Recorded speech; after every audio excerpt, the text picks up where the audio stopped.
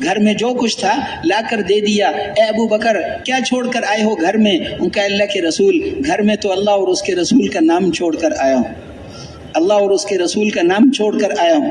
خرچ کرنے پر لگایا ان کو, اپنی ذات پر بہت کم, اپنی ذات پر بہت کم, اور سارا اللہ کے دین پر, اللہ کی مخلوق پر. غلاموں کو خرید کر آزاد کرتے تھے.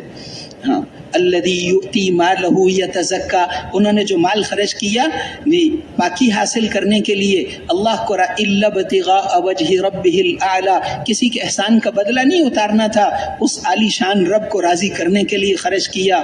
ہم ان کو کتنا بدلہ دیں گے؟ اتنا دیں گے کہ وہ راضی ہو جائیں گے. اس لیے تو خرچ کرنے پر لگا, خرچ کرنا. ان کی زندگیاں کیسے تھی؟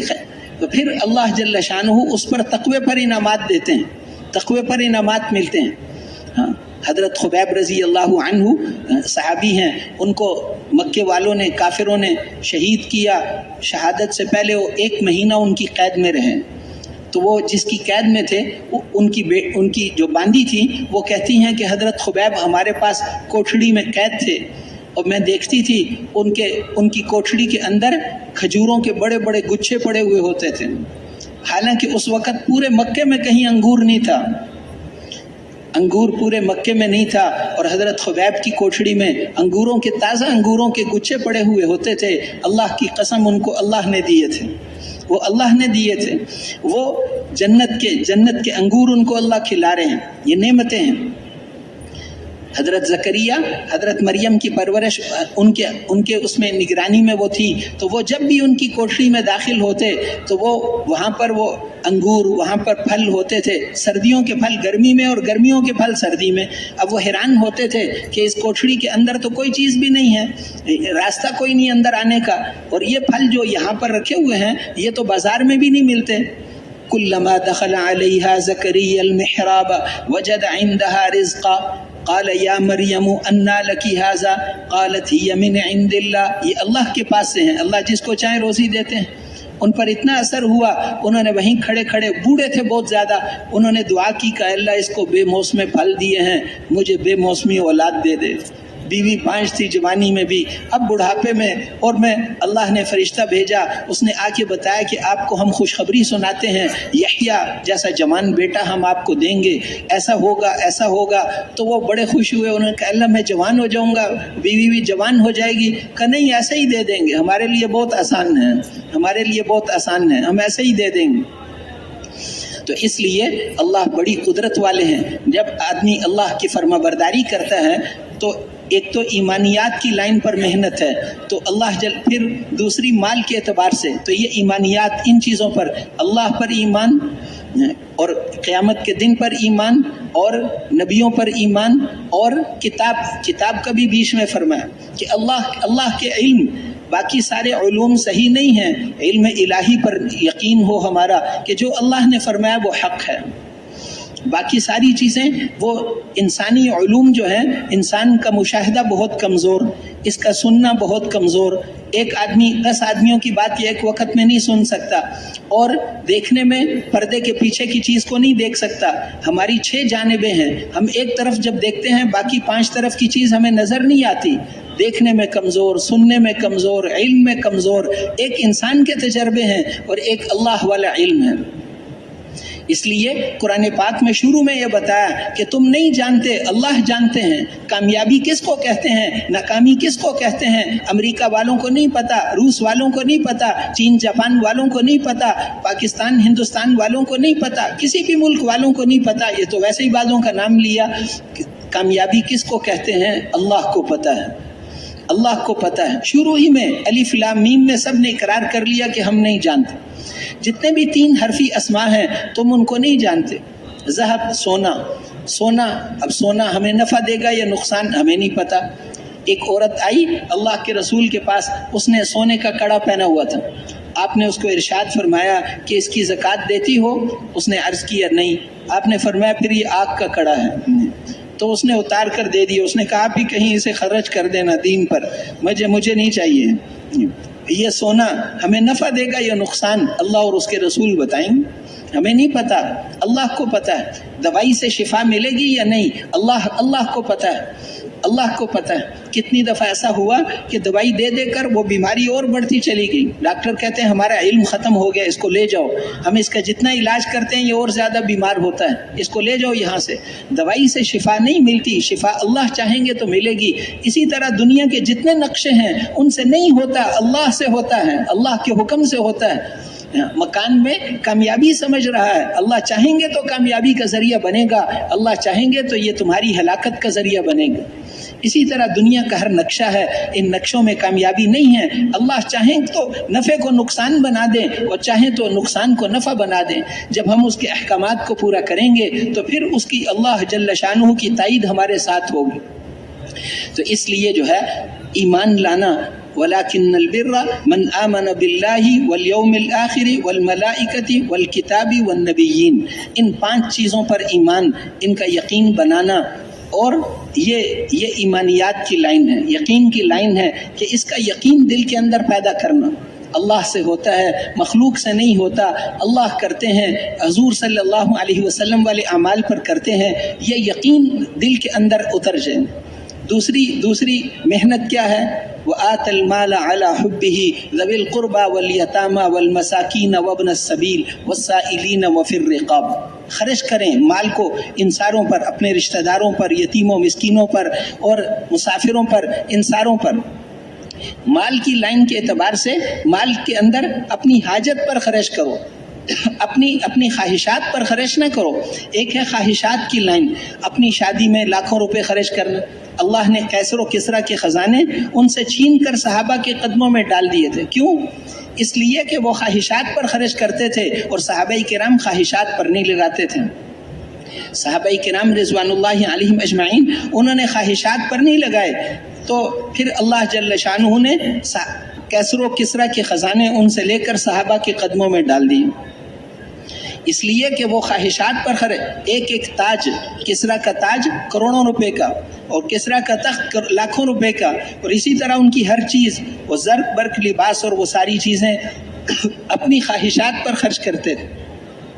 تو اپنی خواہشات پر خرچ نہ کرو, اللہ کے دین پر, اللہ کی مخلوق پر خرچ کرو, تو ہمارا خرچ بھی اس کے موافق ہو جائے. جس پر اللہ کا حکم ہے اس پر خرچ کریں گے, اللہ کی مخلوق پر خرچ کریں گے, اللہ کے دین پر خرچ کریں گے, اللہ کے راستے میں جانا ہے وہاں پر خرچ کریں گے. شادی کے وہ سادی ہیں, کیسے سادگی کے ساتھ ان کی شادیاں ہوئیں. حضرت ابو درداء رضی اللہ عنہ, ان کو حضرت سلمان فارسی نے ایک گھر میں بھیجا کہ شادی کی بات کرو. ان گھر والوں نے کہا کہ ہم سلمان فارسی سے تو نہیں کرتے, تم سے کرنے کے لیے تیار ہیں. وہ باہر وہیں شادی بھی ہو گئی. اب وہ باہر آئے بڑے شرمندہ کہ بھائی بات یہ ہے کہ انہوں نے کہا اس میں کیا ہے, تم مجھے معاف کرو, مجھے معافی مانگنی چاہیے. ایک عورت اللہ نے تمہارے مقدر میں لکھی ہوئی تھی, میں خواہ بیچ میں ٹانگ اڑا رہا تھا, چلو اللہ تمہیں مبارک کرے. سادگی کے ساتھ ہوتی تھی. خود حضرت سلمان فارسی کی شادی ہوئی, جب وہ گئے گھر کے اندر تشریف لے گئے تو گھر کی دیواریں کچی دیواریں ہوتی تھیں, گھر والوں نے اس پر چاروں طرف کپڑے لٹکائے ہوئے تھے. تو وہ کمرے کو دیکھ کر باہر ہی ٹھہر گئے. ان کو فرمایا کہ یہ خانہ کعبہ ہے؟ کہا یہاں خانہ کعبہ ہے. انہوں نے کہا نہیں. کہا پھر تمہارے گھر کو بخار چڑھا ہوا ہے؟ انہوں نے کہا نہیں. کہا پھر یہ چادریں اتارو, میں اندر نہیں جاتا. انہوں نے کہا یہ شادی کے لیے تھوڑا سا. کہا نہیں, ہاں کہ عورتوں نے کیا ہے کہ یہ عورتیں تم پر غالب آ سکتی ہیں, ہم پر نہیں آ سکتی. اتارو اس کو, ان کو اتارو, میں اس کمرے کے اندر نہیں جاؤں گا. تمہارے خانہ کعبہ تمہارے گھر میں آ گیا ہے یا تمہارے گھر کو بخار چڑھا ہوا ہے, تم نے اس کو چادریں کیوں پہنا دی؟ چادریں اتارو یہاں سے. سادگی کے ساتھ کرتے تھے ساری چیزیں, سادگی کے ساتھ. سعید ابن مسیب, ان کی بیٹی عالمہ, نیک اخلاق والی, خوبصورت, امیر المومنین نے پیغام بھیجا, اس کو نہیں دی. ان کا میری بیٹی بادشاہ کے گھر میں جائے گی تو وہاں پر خراب ہو جائے گی, دنیا مال چیزیں. اپنا شاگرد ابو وادع, ایک شاگرد تھے, وہ دیر سے آئے. اگلے دن سبق میں پوچھا کیوں دیر سے آئے؟ ان کا جی میری شادی ہوئی تھی, وہ بیوی کا انتقال ہو گیا, اس میں مشغول تھا. ان کا ہمیں بھی بتاتے, ہم بھی تمہارے ساتھ شریک ہو جاتے اس کے دفن کفن میں. اچھا چلو یہ بتاؤ دوسری شادی کر لی؟ ان کا جی مجھے کون دے گا, میں مدینہ منورہ میں سب سے غریب ہوں, کہ میں اپنی بیٹی کی شادی تمہارے ساتھ کرتا ہوں. انہوں نے کہا آپ مسلمانوں کے امام اور آپ کو تو بادشاہ پیغام بھیجتا ہے، میں تو غریب آدمی ہوں۔ انہوں نے کہا بیٹھ جاؤ، وہیں نکاح پڑھا دیا۔ یہ متقی آدمی ہے، اس کے ساتھ نکاح پڑھا دی۔ شام کو وہ اپنے حجرے میں تھے، وہ کہتے ہیں کہ سعید ابن مسیب آئے اور آ کر اپنی بیٹی کو چھوڑ گئے۔ کہ تم نوجوان آدمی تھے، اس لیے میں نے کہا چلو تمہارے گھر والوں کو یہیں پہنچا دوں، دعائیں دے کر چلے گئے، اللہ تمہیں نیک اولاد دے، آپس کی محبت نصیب فرمائے، دعا کرا کے چلے گئے۔ اب وہ اچانک آ گئیں، وہ اتنے حیران ہوئے، کہتے ہیں میں کیا کروں، میرے گھر میں کوئی عورت بھی نہیں تھی، میں چھت پہ چڑھا، میں نے دائیں بائیں پڑوسیوں کو سب کو جمع کیا، میں نے ان کو بتایا کہ سعید ابن مسیب مسلمانوں کے امام، وہ اپنی بیٹی کی شادی کر کے میرے گھر میں اسے چھوڑ گئے ہیں۔ انہوں نے کہا تیرا دماغ ٹھیک ہے، کام کرتا ہے، وہ تو امیر المومنین کو بھی نہیں دیتے۔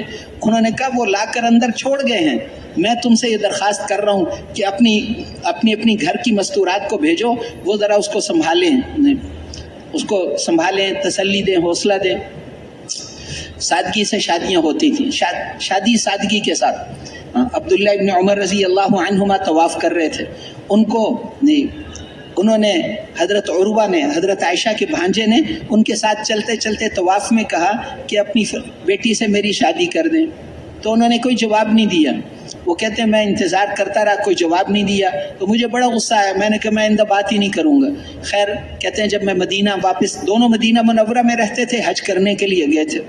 اب وہ کہتے ہیں میں جب واپس آیا اور آ کر میں نے مدینہ منورہ میں جب میں پہنچا، حضور صلی اللہ علیہ وسلم کے روزے پر حاضری دی، سلام پیش کیا، پھر دیکھا عبداللہ ابن عمر وہاں سبق پڑھا رہے تھے، حدیثیں سنا رہے تھے، میں بھی جا کر شریک ہو گیا۔ تو انہوں نے مجھے دیکھتے ہی کہا کہ تم حج سے کب واپس آئے؟ میں نے کہا ابھی آیا ہوں، ابھی گھر نہیں گیا، ابھی آتے ہی سلام پیش کرنے کے لیے حاضر ہوا تھا۔ ان کا اچھا۔ پھر انہوں نے کہا کہ میں خانہ کعبہ کا طواف کر رہا تھا، میرے سامنے اللہ کی ذات بالکل حاضر تھی، ایسی حالت میں تم نے مجھ سے میری بیٹی کا سوال کیا، تم نے میرا طواف خراب، تمہیں کوئی اور وقت نہیں ملا تھا اس کے بات کرنے کی؟ انہوں نے کہا کہ جی مجھے تو نہیں پتا تھا کہ آپ کی کیفیت اس وقت ایسی ہے۔ ان کا اب کیا کہتے ہو؟ ان کا جی اب تو شوق اور زیادہ ہو گیا ہے کہ بیٹھ جائے یہیں پہ، وہیں نکاح پڑھا دیا اور شام کو ان کے گھر پہنچا دی۔ ایسے سادگی سے شادیاں ہوتی تھی۔ یہ حضرت عمر کی پوتی ہیں، ہاں، اور وہ حضرت عائشہ کے بھانجے، لیکن اللہ جل شاہ حضور صلی اللہ علیہ وسلم یہی سکھا کر گئے تھے، شادی سادگی کے ساتھ، خرچے سادگی کے ساتھ، اور باقی کس پر خرچ کرنا ہے؟ اللہ کے دین پر، اللہ کی مخلوق پر۔ یہ مال ہم نے تمہارے لیے نہیں دیے، یہ یتیموں، مسکینوں، بیواؤں، حاجت مندوں پر خرچ کرنے کے لیے دیے ہیں، یہ امانت ہے۔ ہمارے پاس جو مال ہے یہ امانت ہے، اس کو کہاں خرچ کرنا ہے؟ اللہ کے دین پر لگے، اللہ کی مخلوق پر۔ مسلمان کا مال سب سے زیادہ اللہ کے دین کے پھیلانے پر لگنا چاہیے، قرآن میں یہ بتایا۔ اس کے بعد عبادات کے زندہ کرنے پر لگے، اس کے بعد حضور صلی اللہ علیہ وسلم والے علم کے پھیلانے پر لگے، اس کے بعد مسلمانوں، یتیموں، مسکینوں، بیواؤں، حاجت مندوں پر لگے، اس کے بعد اپنے اوپر خرچ کرنا ہے۔ اور جب اپنے اوپر خرچ کرنا ہے تو اپنی حاجت پر خرچ کرے، اپنی خواہشات پر خرچ نہ کرے۔ تیسری محنت یہ بتائی کہ وہ اقام الصلاۃ، نماز کو قائم کرنا، نماز کی محنت ہے، نماز کو اچھے سے اچھا بنانا، نماز کے ذریعے سے اپنے مسائل کو حل کرنا ہے، نماز کے ذریعے سے اپنے مسائل کو حل کرنا۔ حضرت عدی حاتم تائی جو مشہور سخی تھا، اس کے بیٹے تھے، وہ فرماتے تھے کہ میری زندگی میں ایسا وقت کبھی نہیں آیا کہ نماز کا وقت آئے اور میں پہلے سے تیار نہ ہوں۔ آخر عمر میں فرماتے تھے میری زندگی میں ایسا کبھی نہیں ہوا کہ نماز کا وقت آئے اور میں پہلے سے تیار نہ ہوں۔ ساتھ اگلا جملہ بھی فرماتے تھے، اور میرے دل میں ایک ارمان ہوتا ہے کہ میں اس کو اچھے سے اچھے طریقے سے پڑھوں گا۔ نماز کی جو پابندی تھی، حضرت ابوبکر، حضرت عمر کے زمانے میں صفیں سیدھی کرانے میں کئی منٹ لگا دیتے تھے، کوئی بھی نہیں بولتا تھا، اصل کام ہی یہی ہے۔ نماز کتنی لمبی لمبی پڑھتے تھے، کئی رکوع نماز میں، فجر کی نماز میں پڑھ دیتے تھے۔ تو اس لیے اپنی نماز کو خوبصورت بنانا، نماز جو ہے اس کے اندر ٹھہر ٹھہر کے پڑھنا اور تسلی کے ساتھ، سکون کے ساتھ نماز پڑھنی۔ نماز ایسے پڑھو جیسے ویلا آدمی پڑھتا ہے، اور وعدوں کو پورا کرنے والے، آگے ساری وہ چیزیں بتائیں، والصابرین بالبأساء والضراء، تکلیف میں اور مصیبت میں صبر کرنے والے، یہ ساری